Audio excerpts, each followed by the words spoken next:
more life रे इटा मु केबे ए टाइप रो भिडो ए भडिया गोटे पवित्र आस्था जेटे कि जामदा ब्लॉक रो कईपुर पाटणे पाट निश्चित भाव रे भगवानंकर आस्था अच्छी विश्वास अच्छी एते लोकन को टाणी आउछि निश्चित भाव रे गोटे आध्यात्मिक एवं समस्तंकर जेते विश्वास से जगह को समस्ते पहुंचे मु कहीं कुआड़ू आसिक ए जगह पहुंचली निश्चित भाव में ऊपर वालार आशीर्वाद अच्छी आसिली एवं राज्य सरकार यही वर्ष 25-26 से 3 कोटी टंका जो देइछंती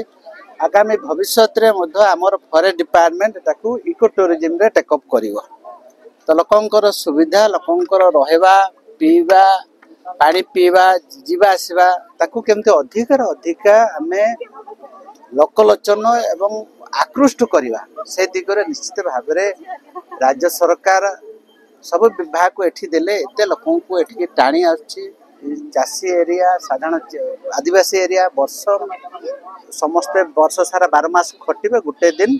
भगवान पाखरे प्रार्थना करवा किंबा निजर जीवन को सामाजिक स्तर को नहीं कि आध्यात्मिक जड़ित हवा से बहुत बड़ कथा मानवर सांसद अच्छा नवचरण माझी महोदय मानवर विधायक अच्छा आमर स्थानीय नेतृमंडल अच्छा हजार हजार लोक बिना पैसा रे एठिकी आसी सुविधा तो नहीं निश्चित भाव में राज्य सरकार जाइकी टूरिज्म डिपार्टमेंट रो मंत्री महोदय प्रभाती परिडा को कहबी एवं आम फॉरेस्ट डिपार्टमेंट मंत्री लेबर निजे आसी आगामी भविष्य में पर्यटन स्थल गोटे स्टेट रो गोटे नामजादिया पर्यटन स्थल परिणत करने निश्चित भाव में चेष्टा कर